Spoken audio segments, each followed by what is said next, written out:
الحمد للہ رب العالمین والصلاة والسلام علی خاتم النبیین سیدنا و نبینا و مولانا محمد صلی اللہ علیہ وسلم وعلی آلہ وصحبہ اجمعین وبعد.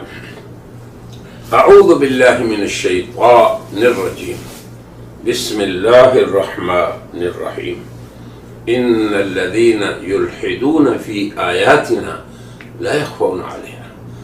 وقال النبي صلى الله عليه وسلم انا خاتم النبيين لا نبي بعدي. صدق الله العظيم وصدق رسوله النبي الكريم. حرم محترم مکہ مکرمہ اور کعبہ مشرفہ کے زیر سایہ سے میری طرف سے آج 25 اگست 2021 کی خاتم النبیین کانفرنس میں تمام شرکاء کو السلام علیکم ورحمۃ اللہ وبرکاتہ.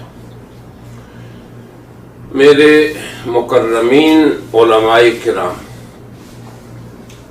محترمین منتظمین اور برادران اسلام شرکاء، ایک عظیم الشان عنوان یعنی خاتم النبیین کانفرنس اور ایک عظیم الشان مسند گولڑا اسلام آباد پاکستان، جگہ بھی اور عنوان بھی اپنی عظمت رکھتے ہیں. یہ میری دوسری حاضری ہے. پہلی حاضری تو میری جسمانی حاضری تھی، روحانی بھی تھی، اور یہ آن لائن حاضری ہے اس کانفرنس میں. حضرات گرامی قدر، جو آیت میں نے آپ کے سامنے تلاوت کی ہے اس کے اندر اللہ تعالیٰ کا ارشاد گرامی ہے، یقیناً وہ لوگ جو ہماری آیات میں الحاد کرتے ہیں وہ ہم سے پوشیدہ نہیں، چھپ نہیں سکتے. یہ تو آیت کا ترجمہ ہے. جو حدیث نبوی میں نے آپ کے سامنے پڑھی تھی وہ محبت قرآن سید المرسلین اور حضرت خاتم النبیین صلی اللہ علیہ وسلم قرآن پاک میں وارد اپنے اعزاز خاص خاتم النبیین کی خود شرح فرما رہے ہیں. وہ کیا کہ میں خاتم النبیین ہوں. کون سا؟ لا نبی بعدی، جس کے بعد کوئی نبی نہیں.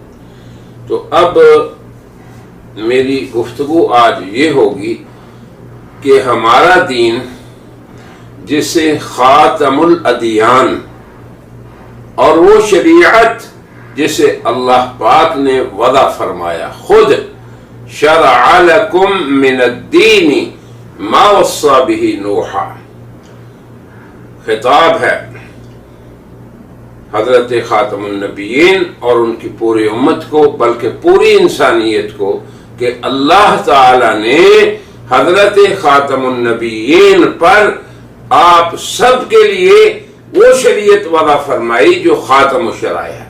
تو لازمی بات ہے کہ خاتم الشرائع کو قیامت تک محفوظ رہنا ہے، باقی رہنا ہے، اور قیامت تک کے انسانوں کی اس شریعت نے رہنمائی کرنی ہے. اب اللہ کا عجیب نظام دیکھیں کہ اللہ نے اس شریعت کو بذریعہ وحی، محبت وحی محمد رسول اللہ پہ نازل فرمایا. اور آپ کو علم ہے کہ وحی مطلوب یعنی قرآن کریم ہو یا وحی غیر مطلوب یعنی بیان قرآن ہو، دونوں محفوظ ہیں. وہ کس طرح؟ یہ میں تمہید اس لیے عرض کر رہا ہوں تاکہ آج کے موضوع کو میں مدلل طور پہ بیان کر سکوں اور ہمارے علماء ایک پیغام لے کے جائیں اور ہمارے عوام بھی کچھ نہ کچھ بات کو سمجھ کے جائیں۔ تو اللہ اپنے علوم و معارف کو کیسے ظاہر فرماتے ہیں؟ اللہ فرماتے ہیں قرآن حکیم میں ما کان لبشر ان یکلمہ اللہ، انسان تو اللہ سے بات نہیں کر سکتا۔ پھر اللہ کیا فرماتے ہیں؟ وحی کے ذریعے اپنے انبیاء کو مطلع فرماتے ہیں۔ تو وہی مطلوب قرآن حکیم، آپ سبھی کو علم ہے کہ قرآن حکیم الحمد سے والناس تک محفوظ ہے اور متواتر ہے، اور اس کی گواہی صرف مسلمان ہی نہیں تمام انسان دیتے ہیں۔ آپ خود دیکھیں کتنے حفاظ ہیں قرآن کریم کے دنیا میں، اگر تمام چھاپے ختم بھی ہو جائیں تو سینوں سے اس کی حفاظت کو کوئی نہیں اٹھا سکتا۔ یہ تو وحی کی پہلی قسم ہے۔ آپ خود دیکھیں ہمارے ہاں یہاں مکہ مکرمہ میں حفظ کا مقابلہ ہوتا ہے سالانہ، بسا اوقات ایسے لوگ اول آتے ہیں جو قرآن کے ایک لفظ کو بھی معنی نہیں جانتے اس کا، مگر قرآن کریم کا حفظ اللہ نے اتنا عام فرما دیا کہ بالکل عربی زبان سے نابلد لوگ بھی اس کے حافظ ہیں۔ تو یہ وحی کی پہلی قسم کی حفاظت کا میں نے آپ کو بتا دیا۔ تو یہ نہیں ہو سکتا کہ قرآن کا ٹیکسٹ، نص اور اس کی عبارت یا اس کا لفظ قیامت تک بدل سکے۔ اب وحی کی دوسری قسم دیکھیں، غیر مطلوب۔ اب بیان قرآن، احادیث خیر الانام، ان کو بھی دیکھیں کیسے اللہ نے محفوظ فرمایا انہیں۔ دنیا کے اندر کوئی مذہب اور دین ایسا نہیں کہ اس کے نبی کی باتیں سند متصل کے ساتھ، یعنی ایک سلسلہ سنہری، وہ کیا؟ مثلا میں مثال دیتا ہوں تاکہ آپ بات سمجھیں۔ امام بخاری یہ نہیں کہتے کہ قال رسول اللہ، بلکہ وہ کہتے ہیں حدثنی الحمیدی، مجھے میرے استاد نے یہ حدیث بیان کی، ان کے استاد نے ان سے بیان کی، ان کے استاد نے ان سے بیان کی، پھر ان کے استاد نے عمر بن خطاب سے سنا۔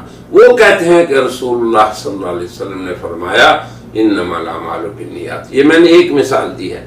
اسی طرح احادیث کا پورا ذریعہ ثقہ راویوں کے ساتھ آج تک محفوظ ہے۔ یہ میں اس لیے کہہ رہا ہوں کہ ہمارے عوام کو فخر کرنا چاہیے کہ ہمارے دین کا ٹیکسٹ قرآن ہو یا سنت بالکل محفوظ ہے۔ اب یہ تو ہو نہیں سکتا قیامت تک کہ اس دین کے الفاظ کو کوئی بدل سکے، مگر ہوگا کیا؟ وہ ہوگا جو میں ابھی آپ کو بتانے لگا ہوں، اور جس آیت سے میں نے آغاز کیا ہے کہ ہمارے دین کے ساتھ کیا ہوگا۔ یہ اللہ کی حکمت ہے۔ کیا ہوگا کہ کچھ لوگ آیات کو میں الہاد کریں گے۔ الہاد کا معنی کیا ہوتا ہے؟ کہ ٹیکسٹ وہی ہو، لفظ وہی ہو، مگر معنی وہ نہ ہو۔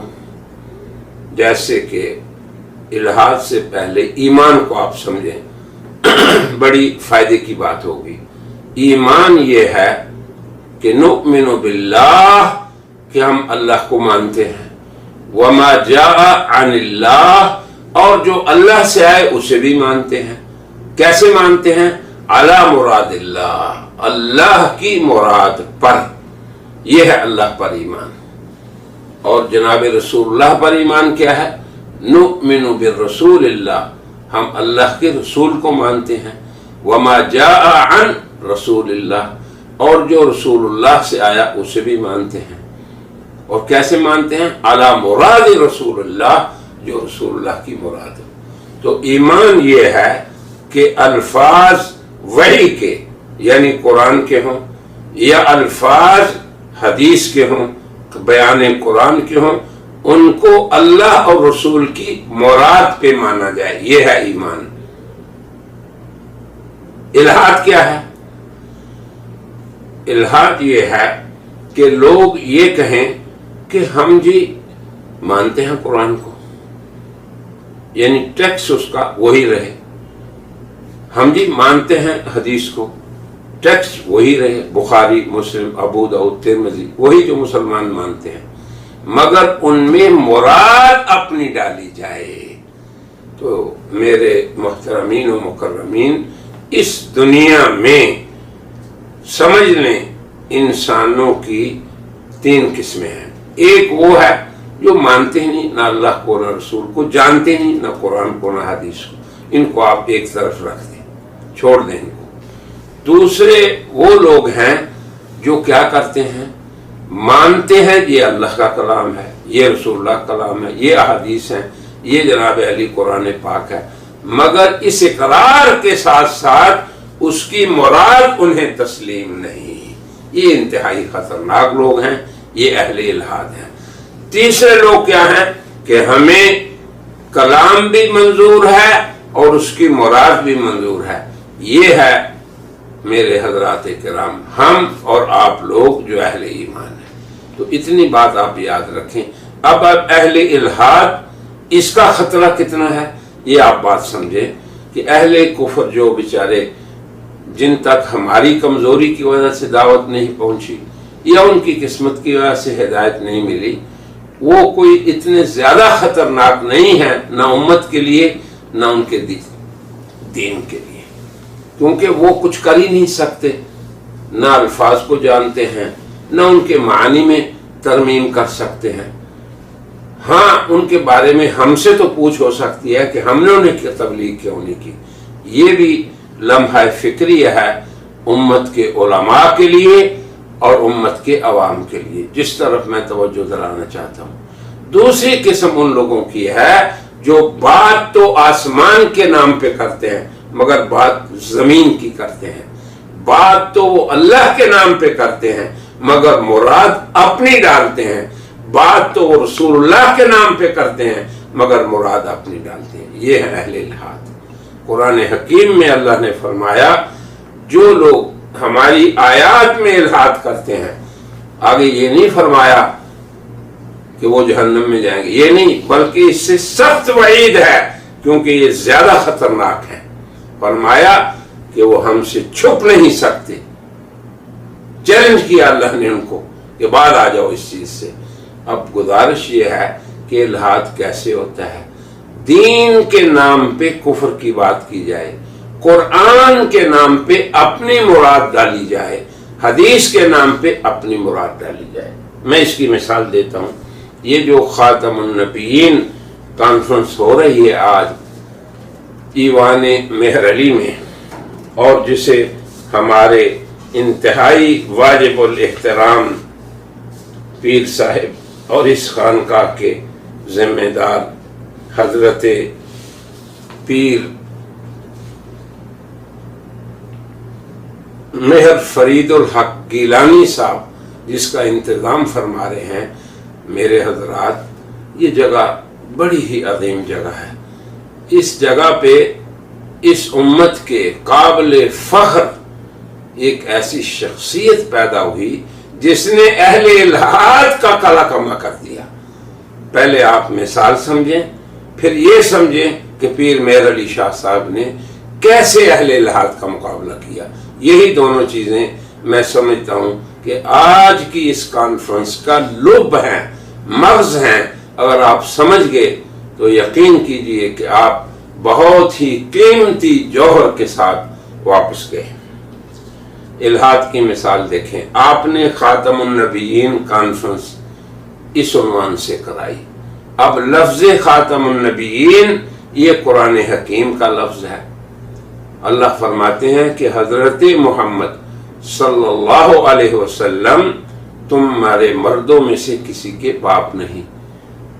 اور لیکن اب آپ دیکھیں اسلوب قرآن کا، اس کو سمجھنے کی کوشش کریں.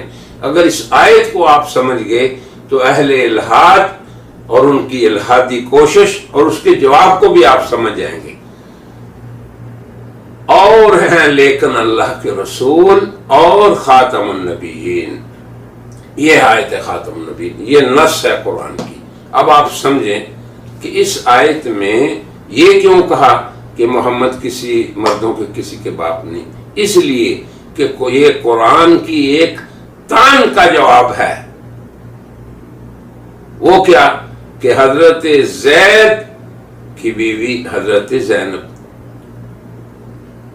اللہ کا فیصلہ تھا کہ وہ امہات المومنین میں داخل ہو گئیں، اور قریش مکہ کفار اور منکرین نے یہ کہا کہ محمد نے صلی اللہ علیہ وسلم اپنی بہو سے شادی کر لی۔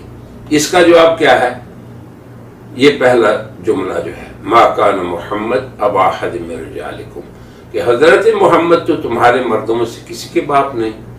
غور سے سنیں اور اس شان نزول کے ساتھ اس آیت کو بیان کیا کریں۔ میں ہمیشہ علماء سے یہی گزارش کرتا ہوں، ورنہ اس آیت کا اسلوب بیان سمجھ میں نہیں آتا کہ یہ کیا، اس کا کیا جوڑ ہے اس سے، تو یہ جوڑ ہے۔ اور آگے دیکھیں، وہ یہ بھی کہتے تھے کہ اس کا نام مٹ جائے گا، اس کی اولاد نہیں، تو اس کا جواب دیکھیں اللہ نے کیسے قوت سے دیا، ولیکن، اب یہ لیکن کی تلوار لائے۔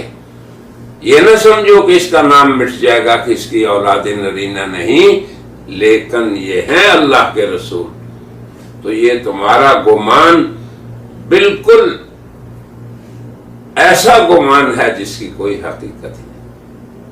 اللہ کے رسول پوری امت تا قیامت ان کی اولاد، جب تک امت رہے گی وہ خود نبی کی عظمت بیان کرتے رہیں گے۔ علاوہ ازیں ورفعنا لک ذکرک، کہ اللہ تعالیٰ نے ان کے ذکر کو بلند کیا، مگر انسانوں کے اندر اسباب کے درجے میں اللہ سمجھا رہا ہے ان کافروں کے تان کا جواب ہے لیکن میں، جیسے ابوت کی نفی میں جواب ہے لیکن لانے میں بھی جواب ہے۔ آگے دیکھیں کیا فرمایا، وخاتم النبیین، اور وہ ہیں نبیوں کے آخری۔ اب لفظ خاتم کے جتنے بھی معنی ہیں یہاں پر آپ دیکھیں کون سا فٹ بیٹھے گا، وہ معنی یہاں پہ فٹ بیٹھے گا جس میں نبوت کی زمانہ اور فترہ اس کی لمبائی کو بیان کیا جائے۔ ان کا ذکر تو تا قیامت اس دنیا میں چرچا ہوگا، ان کے امتی ہوں گے، ان کی اولاد ہوگی۔ تو اب خاتم النبیین کی کوئی بھی تفسیر ہو، خود محبت قرآن کی تفسیر وہ ہے جو میں نے شروع میں حدیث پڑھی تھی کہ انا خاتم النبیین، میں خاتم النبیین ہوں، لا نبی بعد، میرے بعد کوئی نبی نہیں۔ یہ سادہ سی تفسیر ہے، مگر اہل الحاد نے کیا کیا، او جی خاتم کے کئی معنی ہیں، ان میں سے ایک افضل ہے، حالانکہ یقین کریں کہ افضل خاتم کا معنی ہے ہی نہیں۔ مجازی استعمال کی بحث میں نہیں میں جاتا، لیکن اس کے 6 معنی میں سے افضل نہیں۔ اب افضل کہہ کے میں نے خود ایک قادیانی سے سنا، کسی وقت وہ قادیانی تھا، عربی تھا، تو میں چونکہ عربی میں رد کرتا ہوں ان کا، تو وہ کہہ رہا تھا کہ خاتم مشترک ہے افضل اور آخری میں، وَنَحْنُ أَخَذْنَا الْأَفْضَلَ، ہم نے افضل لے لیا، وَهُوَ الْأَفْضَلُ، یہ افضل ہے، اور غَيْرُنَا أَخَذُوا الْأَخِيرَ، دوسروں نے آخری لے لیا، اس میں کیا فضیلت ہے؟ یہ ایک کہہ رہا تھا۔ الحمدللہ ابھی وہ اسلام میں داخل ہو چکا ہے۔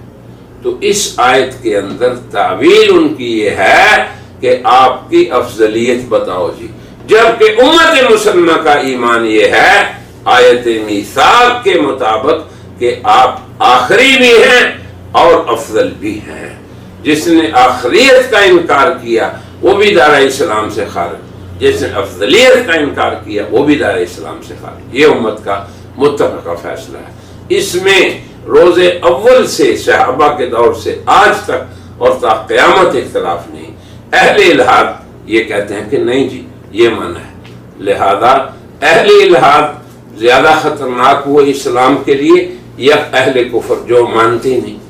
دوسری مثال دیکھیں، اللہ تعالیٰ کا ارشاد ہے عیسیٰ کے بارے میں، کیا وما قتلوہ وما صلبوہ، جو لوگ بنی اسرائیل کے کفار، ان کے دشمن انہیں قتل کرنا چاہتے تھے، بلکہ انہوں نے کہہ بھی دیا بعد والوں کو کہ ہم نے مسیح کو قتل کیا، اللہ نے رد فرمایا وما قتلوہ وما صلبوہ، نہ قتل کر سکے نہ سولی دے سکے۔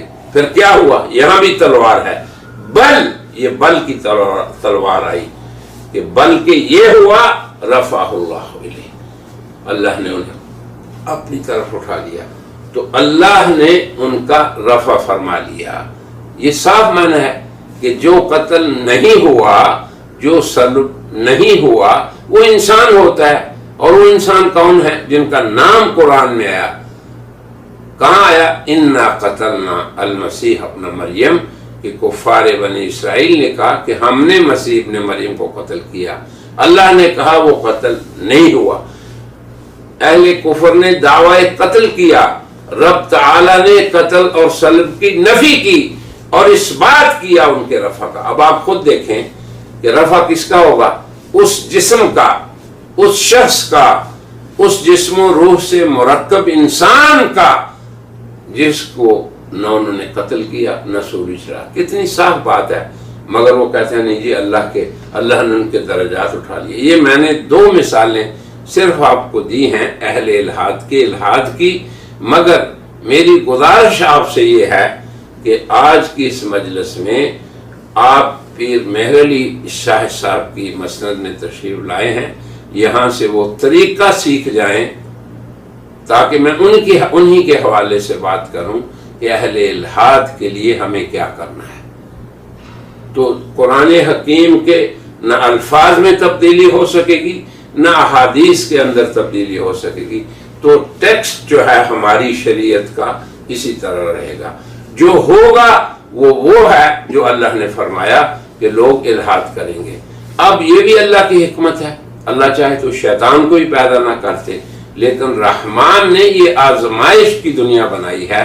اہل ایمان کی آزمائش ہوگی حق پہ استقامت اور اس کی حمایت کی، اور اہل الحاد کی ہوگی کہ وہ بھی غلو کر لیں، طغیانی کر لیں، جتنے جرم کرنے ہیں کر لیں، تاکہ اللہ ان کی پکڑ کر سکے۔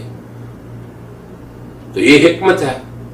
تو اب جو اہل الحاد ہیں ان کا رد عوام نہیں کر سکیں گے، اہل علم کریں گے، یہ یاد رکھیں، کیونکہ الحاد کے رد کے لیے 2 چیزیں جو ہم نے پیر مہر علی شاہ صاحب کی سیرت سے سیکھی ہیں، وہ پہلی کیا ہے؟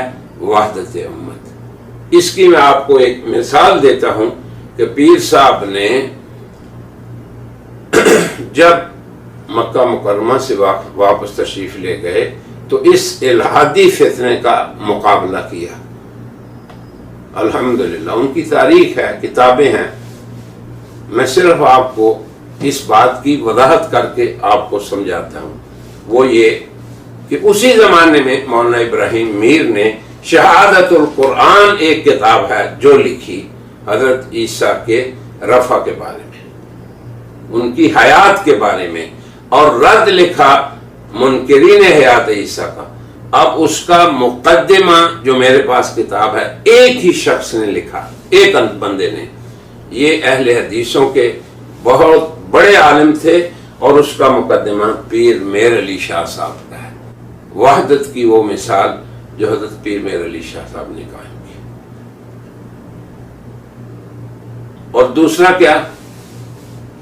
امت کی، عوام کی وحدت، اور علماء کے لیے دوسرا سبق یہ ہے کہ علماء کے اندر رسوخ فی العلم ہو۔ رسوخ فی العلم کیا ہے؟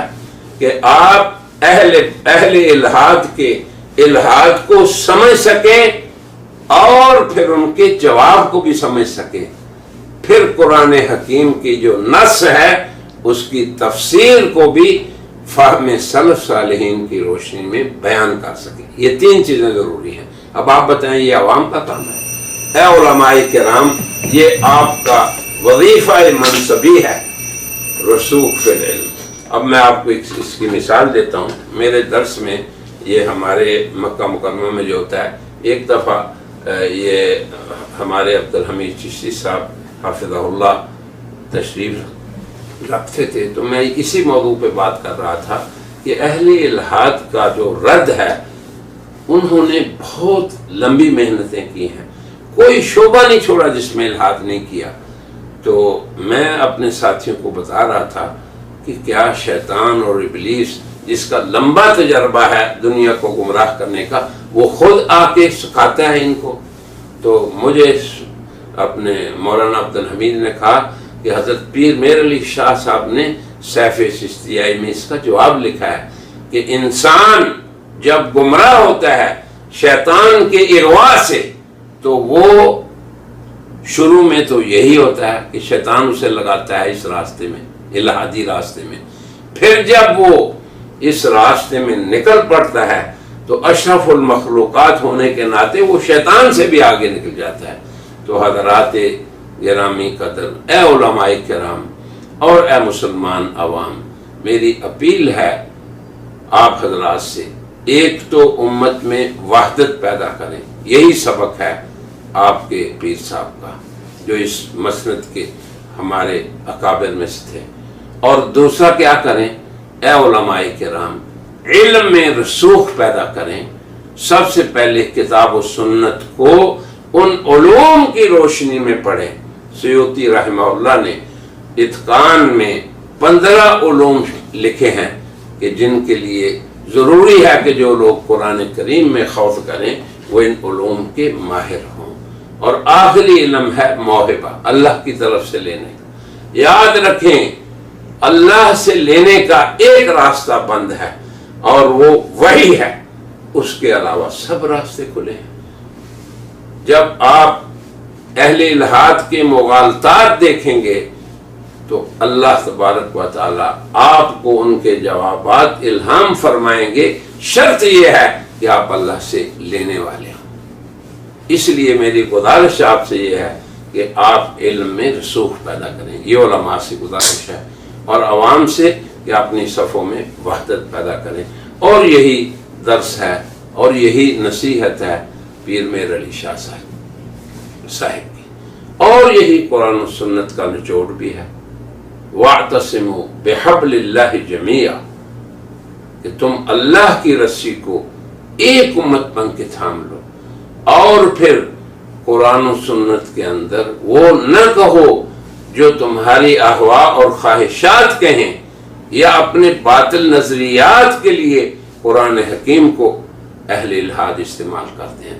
اس پہ بھی علماء تفسیر نے لمبا چوڑا لکھا ہے۔ ایک جگہ ابن تیمیہ فرماتے ہیں، اور ان سے سیوطی، امام سیوطی نے نقل کیا ہے کہ اہل احوا کیا کرتے ہیں کہ وہ اپنے باطل نظریات کے لیے قرآن حکیم کے الفاظ کو استعمال کرتے ہیں، یہ ہے الہاد۔ تو اس بات کو سمجھنے کے لیے حضرات کرام ان علوم کی ضرورت ہے جنہیں سیوطی نے اتقان میں لکھا ہے۔ میری گزارش ہے کہ آپ علم میں رسوخ پیدا کریں اور اپنی صفوں میں وحدت پیدا کریں۔ آخر میں شکرگزار ہوں ایوان مہر علی میں اس کانفرنس کے منتظم اعلیٰ جناب پیر مہر فرید الحق گیلانی صاحب کا، اللہ انہیں جزائے خیر دے کہ جنہوں نے مجھے یہاں مکہ مکرمہ سے دعوت دی، اور آپ سب حضرات کا بھی کہ جنہوں نے میری باتوں کو سنا۔ اللہ تعالی ہم سب کو اس پہ عمل کرنے کی توفیق عطا فرمائے۔ وآخر دعوانا ان الحمد للہ رب العالمین۔